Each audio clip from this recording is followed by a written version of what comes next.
إن الحمد لله نحمده سبحانه ونستعينه ونستغفره ونعوذ بالله من شرور أنفسنا وسيئات أعمالنا من يهده الله فلا مضل له ومن يضلله فلا هادي له أشهد أن لا إله إلا الله وحده لا شريك له وأشهد أن سيدنا محمدا عبده ورسوله الذي لا نبي بعده قال الله تعالى في كتابه الكريم وهو أصدق القائلين أعوذ بالله من الشيطان الرجيم بسم الله الرحمن الرحيم يا أيها الذين آمنوا اتقوا الله حق تقاته ولا تموتن إلا وأنتم مسلمون وقال أيضا يا أيها الذين آمنوا اتقوا الله ولتنظر نفس ما قدمت لغد وقال النبي صلى الله عليه وسلم وشر الأمور محدثاتها فإن كل محدثة بدعة أما بعد معاشر المسلمين rahimani Allah wa iyyakum. Puji beserta syukur marilah kita panjatkan kehadirat Allah Subhanahu wa taala, yang mana pada siang hari yang penuh dengan keberkahan ini Allah Subhanahu wa taala masih memberikan kepada kita semuanya berbagai nikmat yang tak terhitung jumlahnya. Yang paling utama yaitu nikmat iman, nikmat Islam, serta nikmat sehat wal afiat, sehingga pada hari ini kita dapat melaksanakan sebuah syariat dari Allah Subhanahu wa taala, yaitu salat Jumat secara berjamaah. Mengawali khutbah pada siang hari yang penuh keberkahan ini, Al-Khatib berwasiat khususnya untuk diri khatib pribadi dan umumnya kepada jamaah Jumat sekalian, agar hendaknya kita senantiasa meningkatkan kualitas keimanan dan ketakwaan kita kepada Allah Subhanahu wa taala, yakni imtithalu awamirillah wajtinabun nawahi. Dengan merealisasikan ketakwaan tersebut, mempraktikkan, melaksanakan segala apapun yang diperintahkan Allah Subhanahu wa taala, serta menjauhi segala apapun yang dilarang oleh Allah Subhanahu wa taala. Ma'asyiral muslimin, jamaah Jumat rahimakumullah. Dua hal yang perlu khatib ingatkan pada khutbah Jumat kali ini. Ingatlah bahwa kita butuh akan hidupnya hati, dan hidupnya hati adalah dengan ilmu dan Al-Quran. Hal yang pertama yakni hidupnya hati dengan ilmu. Al-Imam Ibnul Qayyim Al-Jauzi rahimahullah berkata, wa amma faqdul ilmi fafihi faqdu hayatil qalbi warruhi fala ghinaan lil 'abdi anhu tarfata 'ain. Kata Al-Imam Ibnul Qayyim Al-Jauziyah menyatakan, adapun luput dari ilmu akan membuat hilangnya kehidupan hati dan ruh. Setiap hamba pasti akan membutuhkan ilmu, tak bisa lepas darinya walaupun sekejap mata. Di dalam sebuah hadis juga Nabi SAW menyebutkan bahwa hati itu tenang dengan kita berada di dalam majelis ilmu. Diriwayatkan dari Abu Hurairah radhiyallahu an bahwasanya Rasulullah SAW bersabda, wa majtama'a qaumun fi baitin min buyutillah. Tidaklah suatu kaum berkumpul fi baitin min buyutillah, di salah satu rumah dari rumah-rumah Allah Subhanahu wa taala. Yatluna kitab Allah. Kemudian mereka membacakan ayat-ayat dari kitabullah, yakni Al-Qur'an. Wa yatadarasunahu bainahum. Dan mereka saling mengajarkan. Illa nazalat alaihimus sakinah, kecuali akan turun kepada mereka yaitu as-sakinah, ketenangan. Wa ghasyiyatuhumur rahmah, dan mereka akan dinaungi oleh rahmatnya Allah Subhanahu wa taala. Wa haffathumul malaikah, dan mereka akan dikelilingi oleh para malaikat. Wa dzakarahumullahu fi man 'indah, dan Allah Subhanahu wa taala akan menyebut-nyebut mereka di sisi makhluk yang dimuliakan di sisinya. Lalu yang kedua, yakni hati itu tenang dengan mendengarkan serta membaca Al-Qur'an. Jamaah kaum muslimin rahimakumullah, marilah kita perhatikan bagaimana sekelompok jin mendapatkan hidayah dan ketenangan hati lantaran mendengarkan bacaan Al-Qur'an, sebagaimana di dalam surah Al-Ahqaf ayat 29 hingga ayat 30. A'udzu billahi minasy syaithanir rajim. Wa idz sarafna ilaika nafaran minal jinni yastami'una al-Qur'an falamma hadaruhu qalu ansitu falamma qudiya wallaw ila qaumihim munzirin.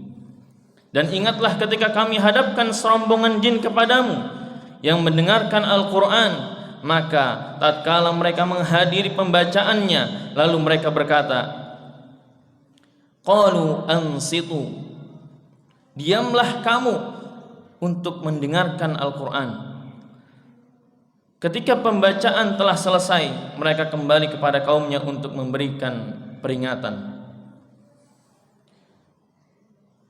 Qalu ya qaumana inna sami'na kitaban unzila min ba'di Musa musaddiqan lima baina yadayhi yahdi ilal haqq wa ila tariqim mustaqim.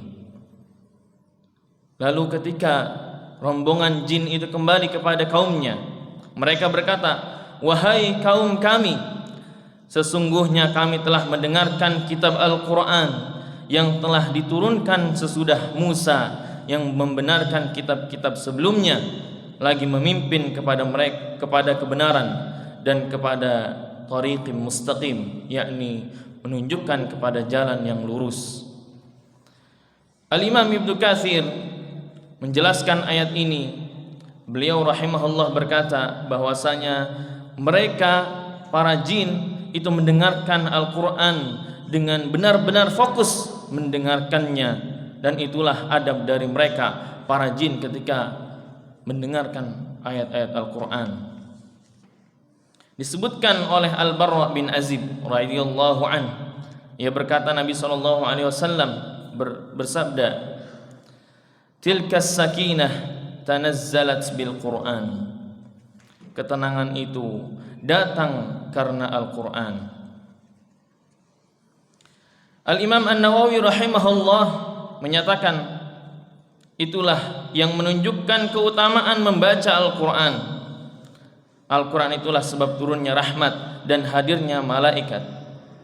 Dan hadis itu juga mengandung pelajaran tentang keutamaan mendengarkan Al-Qur'an. Hadirin jamaah Jumat rahimakumullah, adapun tentang keutamaan membaca Al-Qur'an, tidak diragukan lagi bahwasanya Al-Qur'an satu-satunya kitab yang memiliki keutamaan yang begitu banyak dan begitu besar. Di antaranya Rasulullah sallallahu alaihi wasallam bersabda, al-mahiru bil Qur'an ma'as safaratil kiramil bararah. Kata Nabi sallallahu alaihi wasallam, orang-orang yang senantiasa mahir membaca Al-Qur'an, mahir dalam merenungkan Al-Qur'an, mahir dalam merealisasikan apa-apa yang ada di dalam Al-Qur'an, ma'as safaratil kiramil bararah. Di akhirat kelak mereka akan disandingkan dengan para malaikat yang senantiasa tunduk dan patuh serta tidak pernah membangkang kepada Allah Subhanahu wa taala. Walladzi yaqra'ul Qur'an wa yatata'u fihi wa 'alaihi syaqun lahu ajran.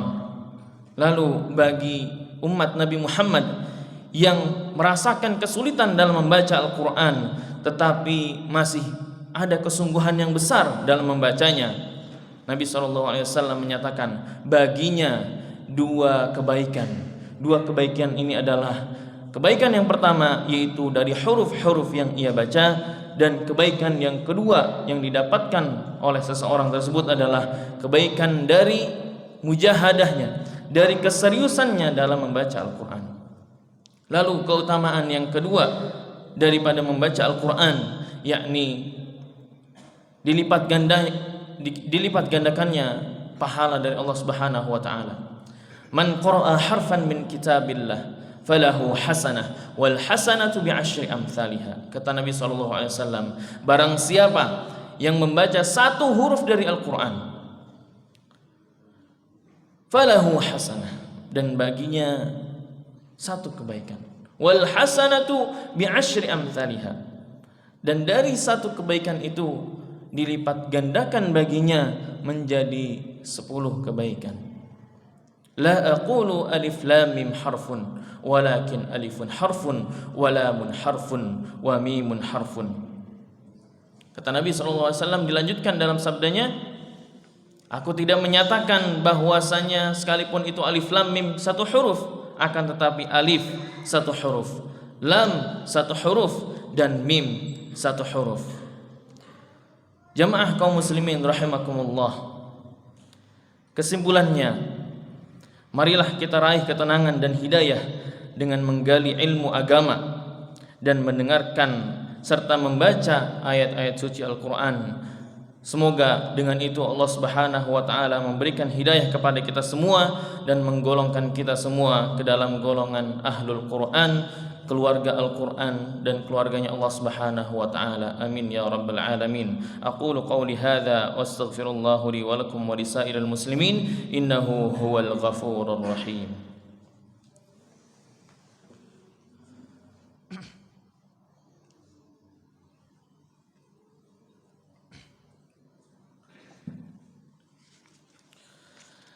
Alhamdulillahilladzi wa kafa والصلاة والسلام على نبي المجتبى وعلى آله وصحبه أهل الصدق والوفاء.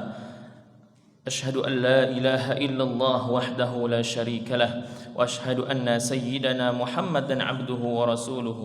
أما بعد، فيا أيها المسلمون، أوصيكم ونفسي بتقوى الله فقد فاز المتقون. واعلموا أن الله أمركم بأمر عظيم، أمركم بالصلاة والسلام على نبيه الكريم، فقال إن الله وملائكته يصلون على النبي يا أيها الذين آمنوا صلوا عليه وسلموا تسليما. اللهم صل على سيدنا محمد وعلى آل سيدنا محمد كما صليت على إبراهيم وعلى آل سيدنا إبراهيم إنك حميد مجيد. وبارك على سيدنا محمد وعلى آل سيدنا محمد كما باركت على سيدنا إبراهيم وعلى آل سيدنا إبراهيم إنك حميد مجيد. اللهم اغفر للمسلمين والمسلمات والمؤمنين والمؤمنات الأحياء منهم والأموات إنك سميع قريب مجيب الدعوات ويا قاضي الحاجات. ربنا لا تؤاخذنا إن نسينا أو أخطأنا، ربنا ولا تحمل علينا إصرا كما حملته على الذين من قبلنا، ربنا ولا تحملنا ما لا طاقة لنا به، واعف عنا واغفر لنا وارحمنا، أنت مولانا فانصرنا على القوم الكافرين. اللهم إنا نسألك الهدى والتقى والعفاف والغنى. اللهم إنا نسألك الهدى والتقى والعفاف والغنى.